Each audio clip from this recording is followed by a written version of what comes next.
नमस्ते आप सभी को।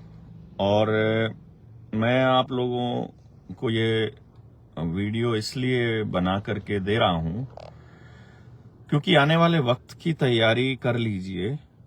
वो मैंने आपको बहुत पहले भी बताया था कि 2025 का दौर आपके लिए कितना भयानक होने वाला है।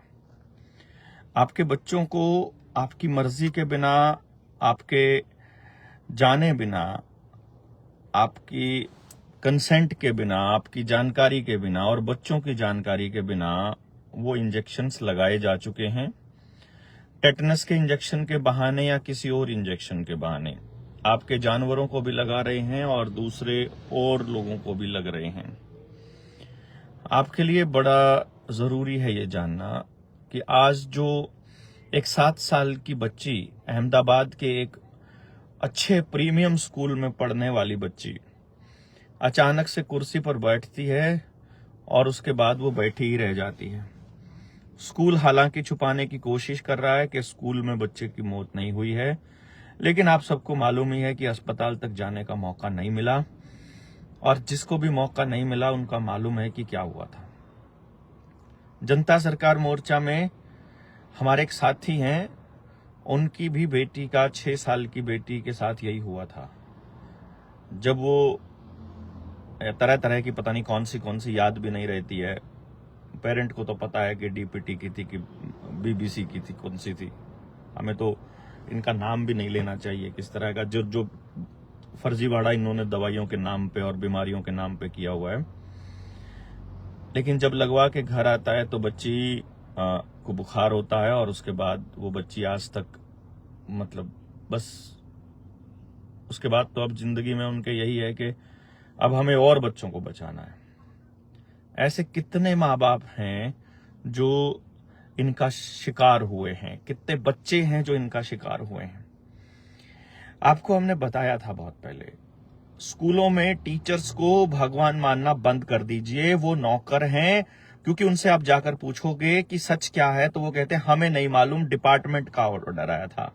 और डिपार्टमेंट के ऑर्डर वालों से पूछोगे तो वो कहेंगे ऊपर वालों का ऑर्डर आया था, और उससे ऊपर पूछोगे तो ऊपर वालों का ऑर्डर आया था। ऐसे लोग जो ऊपर वालों के ऑर्डर को मानते हैं, इनका गला पकड़ के पूछने की जरूरत है कि तुमने हमारे बच्चों को जो दवा दिया, अगर तुम्हें पता नहीं था इसमें क्या था तो तुमने क्यों दिया। मेरा खून खौलता है जब भी ऐसा कुछ होता है, किसी के बच्चे के साथ होता है, तो मैं उसमें अपना बच्चा देखता हूं कि अगर ऐसा होता तो क्या होता, अगर आपके बच्चे के साथ अगर ऐसा हो तो क्या हो। ऐसी वीडियो मैंने तब बनाई थी जब मोहित गुजरा था नरवाना में। वो लॉकडाउन से पहले की बात, और इस जेल जाने से पहले की बात है। और फिर वही दौर आ रहा है। सोच करके भी डर लगता है, रूह कांप जाती है कि इतना, मतलब माँ बाप क्या सोचेंगे। आपके लिए 10 लाख में एक बच्चा होगा, आपके लिए 1 लाख में एक बच्चा होगा, उनके घर में तो एक ही बच्चा था ना भाई। ये सब बहुत खराब हो रहा है। और जो लोग देश को बचाने के लिए बहुत कोशिशें कर रहे हैं, वो पूरी समस्या और पूरे समाधान पर चर्चा भी नहीं करना चाहते हैं। कमाल की बात यह है, उनको चर्चा करने में भी दिक्कत है। उनको यह भी दिक्कत है कि, और जिम्मेदारी लेने से डर रहे हैं। जो लॉस एंजलिस में हो रहा है, जो कैलिफोर्निया धू धू जल रहा है, मान लीजिए ये जो सारे कार्यक्रमों से पहले आपसे फायर ब्रिगेड की परमिशन लेते हैं, जो दूसरे कामों में आपसे इतनी सारी परमिशन सेफ्टी के नाम पर लेते हैं, सारी सेफ्टी की परमिशंस अगर कैलिफोर्निया और लॉस एंजलिस में भी किसी काम नहीं आई, तो फिर आप लोग क्यों इनके इस चक्कर में फंस रहे हो। आज के बाद किसी भी अधिकारी से अगर कोई परमिशंस देता है तो क्या हमें नहीं बोलना चाहिए कि तुम्हारी ये परमिशंस किसी काम नहीं आएंगे जब आग लगेगी। ब्लू बीम से जब आग लगाएंगे, ब्लू बीम से आग कैसे लगती है, जैसे लेजर टेक्निक से, लेजर से काटा जाता है ना पेड़ों को, पत्थरों को, बड़ी जो चट्टानों को, वैसे ही दूर बैठे बहुत लंबी लेजर, वो जो छोटे बच्चों को मेले में आपने लेजर देखी होंगी ना, वो लेजर कितनी दूर जाकर के टच करती हैं। ऐसी लेजर्स की वो बहुत हैवी मशीन्स हैं जिनको अगर प्लेन से चाहे तो पूरे शहर को नेस्ता नाबूद कर दें। ये लाइट आपको इसलिए दी गई है ताकि पूरे गांव जगमगाते रहे हों जब रात को सोए हुए पूरे गांव के हर घर के ऊपर लेजर बीम से इस तरह से आग बरसाई जाए। आपको लगता होगा ये जंगल के जंगल, उनको विस्थापित करना है हर व्यक्ति को, आप समझ नहीं रहे हैं, उनको विस्थापित करना है, वो हर कीमत पर विस्थापित करना चाहते हैं और आप उनके उस जाल में फंस रहे हो। और आप क्योंकि मानते हो अगर आपको अपने बच्चों को बचाना है तो आपको अगर आप अपने बच्चों को बचाना चाहते हो तो आपको अपनी कंसेंट वापस लेनी होगी उनसे। आपको अपना राज मतलब अपनी जबान का राज स्थापित करना होगा, मतलब जबान का, कागजों से पार पाना होगा। ये जितने भी डॉक्यूमेंट हैं सारे डॉक्यूमेंट फेंकने होंगे और इनकी सत्ता को नकारना होगा।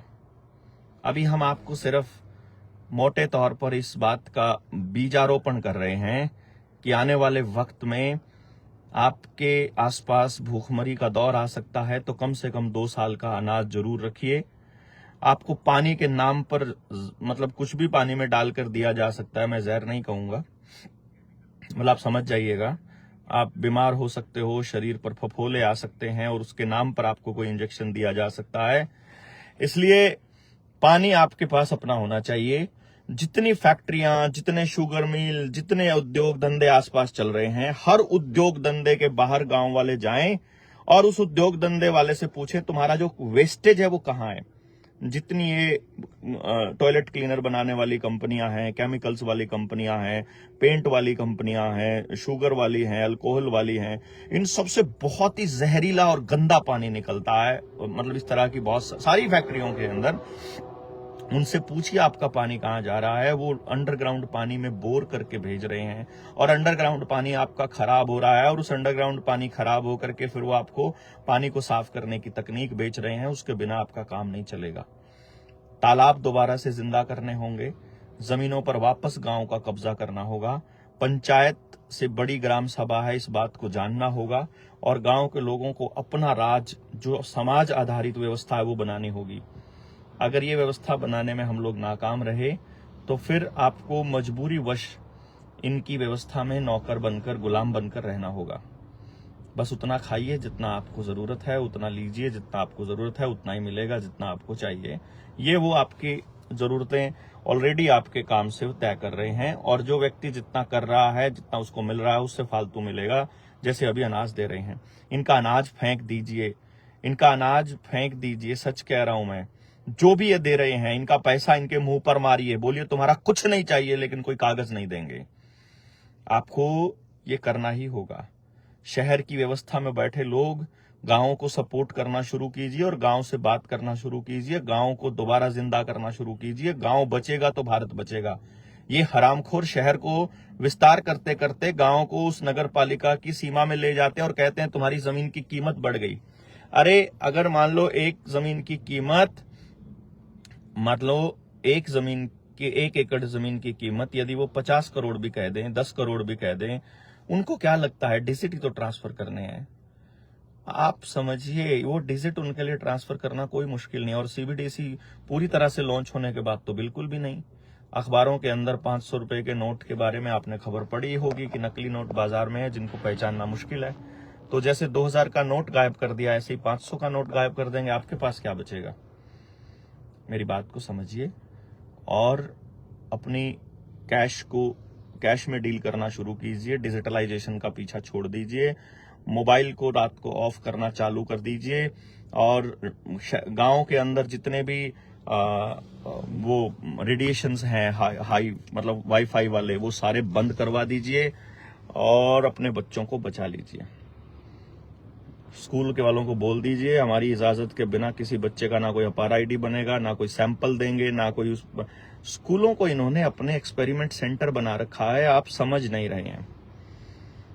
कोई बात नहीं, हम लगे हुए हैं और जितने लोग अपने जेएसएम की टीम में 200 लोगों की टीम में शामिल होना चाह रहे हैं, वो सारे लोग लाइव आकर के बताइए कि ये जो लॉस एंजलिस में हो रहा है ये किया जा रहा है।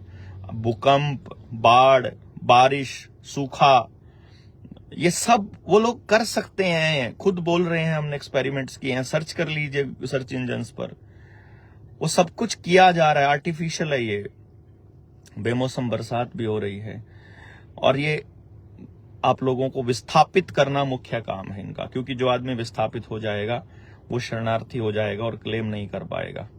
बस आप इस खेल को समझकर और लोगों को समझाइए, लाइव आइए, लोगों को बताइए, शेयर कीजिए और लोगों तक भेजिए, जितना हो सके सबको बताइए। बस जानकारी ही, नॉलेज ही ताकत है, नॉलेज इज पावर। आपने कल वो देखा ही होगा जो हरिद्वार में हुआ, हम लोगों को उन्होंने कैसे रास्ता रोका, मतलब 7-8 गाड़ियां थी, और जैसे ही उन्होंने देखा कि ये लोग तो जो भाषा बोल रहे हैं वो बड़ी टेक्निकल है, और वो कहते हैं ये तो जानकार लोग हैं भाई, इनके यहाँ से कुछ नहीं मिलेगा। 3 गाड़ियां थी हमारी जो फाइनेंस पर थी, और हरिद्वार में वो देख करके कि फैमिली है, उन्होंने हमसे पूछा फैमिली को भी साथ में लेकर आए हो, फैमिली के होते हुए भी आप ऐसा कर रहे हो। मैंने कहा भाई फैमिली, अरे फैमिली को पहले मालूम है, एक बार जाके बात करके देखो, अगर यहाँ लेडी भी चला रही होती तो आपको मालूम होता। इसलिए अपने डीएनए को बचाना बहुत जरूरी है। सर्च कीजिए डायरेक्ट एनर्जी वेपन DEW, और सर्च कीजिए किस तरह का खेल ये खेल रहे हैं, आसमान से किस तरह ये आर्टिफिशियल रेन करते हैं, आर्टिफिशियल बारिश करते हैं, कैसे केमिकल बरसाकर आपके भोजन को दूषित कर रहे हैं, जहरीला बना रहे हैं, आपकी पाइनियल ग्लैंड को अटैक कर रहे हैं सफेद लाइट से, वाईफाई से, एल्यूमिनियम से, इंजेक्शन से, और ढेर सारी ऐसी चीजों से, फ्लोराइड से जो पानी में मिला के दे रहे हैं। और मतलब अपने बच्चों को बचाना आपकी प्राथमिकता होनी चाहिए, आपकी सबसे आखिरी बात हो रही है। मुझे सुनकर बड़ा दुख होता है, जानकर बड़ा बुरा लगता है। तो आप मतलब इस बात को बहुत लोगों तक आपको लेकर के जाना होगा। कनेक्शन स्लो है, लेकिन एक अपने साथी हैं हिमांशु जांगड़ा, वो कनेक्ट होना चाह रहे हैं, देखते हैं कि वो क्या कहना चाह रहे हैं। वो उन्होंने अपना कैंसिल कर दिया है, तो मैं अप्रूवल कैंसिल कर रहा हूं। एनी हाउ, आप सब लोग जुड़े, आपको शेयर करना है, आप शेयर कीजिए और दूसरे लोगों तक बताइए। अदरवाइज अपनी लाइव चला करके लोगों को बताइए कि ये सब किया जा रहा है। अपना अनाज, अपना पानी, अपने बीज, अपने डंगर ये सुरक्षित कर लो और गांव को बचाने की दिशा में काम कर लो। बस एक बात सुनो, और न्यू वर्ल्ड ऑर्डर पर तो आपको सारा कुछ पता ही है, उसी का खेल चल रहा है। बाकी हम लोग भी अपनी लड़ाई को आखिरी तक लड़ते ही रहेंगे। लड़ाई उनके खिलाफ होनी चाहिए, आपस में नहीं। जिसको जैसे समझ आ रहा है देश को वैसे जगाइए और इस जागरण का हिस्सा बनिए। यही आपको करना है, यही हमारा काम है। और जो व्यक्तिगत कोई किसी पर आरोप लगा रहे हैं, समझ लीजिए आज के वक्त में वही लोग देश के साथ गद्दारी कर रहे हैं। और समझ लीजिए कि जब समय आता तो वो लोग कितने मतलब कितने खतरनाक होते। अदरवाइज देश की लड़ाई लड़ने वाले लोगों का यदि आपस में किसी से नहीं बनती है तो वो लोग अपनी बातचीत खत्म करके अपना रास्ता बदल लेते हैं। जरूरी थोड़ी ना, इतने सारे संगठन हैं, इतने किसान संगठन हैं, इतने और लोग हैं, सब किसी के साथ भी मिलकर के अपनी लड़ाई को आगे बढ़ा लीजिए। बट नहीं, वो बहुत सारी कहावतें याद आती हैं, लेकिन छोड़िए, जो भी है ठीक है। बस नजर बनाए रखिए किसका टारगेट व्यक्तिगत है, किसका सामाजिक है, कौन किन मुद्दों पर बोल रहा है, कौन किसको टारगेट कर रहा है, और उसी से आपको मालूम पड़ता रहेगा कि समाज के लिए कौन ठीक है, कौन सही रास्ते पर है। और इन व्यवस्था वालों को तो हम देखेंगे, ये तो अपना प्रॉमिस है ही एक दूसरे से।